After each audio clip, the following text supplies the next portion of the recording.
지난 2017년 드러난 강원랜드 채용비리 사건 기억하실 텐데 당시 강원랜드 내부에서 채용비리를 주도했던 임원진에 대한 항소심 재판 결과가 1심이 끝난 지 2년 4개월 만에 나왔습니다. 재판 결과는 어떻게 나왔을까요? 지환 기자가 보도합니다.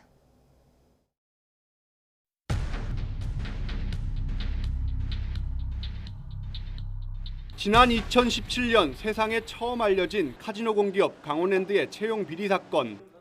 부정 채용된 것으로 알려진 직원 200명이 넘게 해고됐고 검찰은 특별 수사단을 꾸렸습니다. 채용 청탁을 주고받은 혐의로 유력 정치인들과 지역 인사, 강원랜드 인사라인 전원이 줄줄이 재판에 넘겨졌습니다.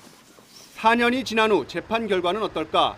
당시 인사 비리를 저지른 강원랜드 임직원에 대한 항소심 선고 공판이 열렸습니다. 인사 총책임자였던 최응집 당시 강원랜드 사장, 권성동 의원 전 비서관을 강원랜드 수질 전문가로 추천한 최모 전 기획조정실장, 윗선 지시에 면접 점수를 직접 조작한 권모 전 인사팀장.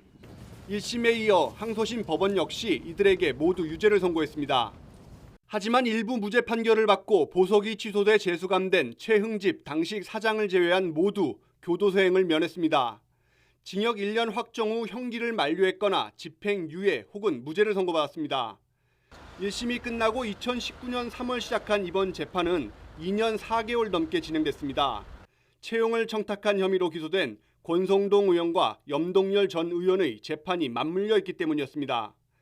1심과 2심 모두 무죄를 선고받은 권성동 의원은 1년 넘게 대법원 판단을 기다리는 상황. 염동열 전 의원은 1, 2심에서 징역 1년을 선고받았지만 코로나19로 법정 구속을 면했고 역시 대법원 선고만 남았습니다. 용두삼이 검찰 수사와 이후 이어진 지루한 법정 공방. 해고된 강원랜드 직원 상당수가 여전히 해고 무효 소송을 벌이는 가운데 사상 최대 규모였던 공기업 채용 비리는 이렇게 사장 외 별다른 처벌자 없이 모두 대법원으로 넘어갔습니다. YTN 지환입니다.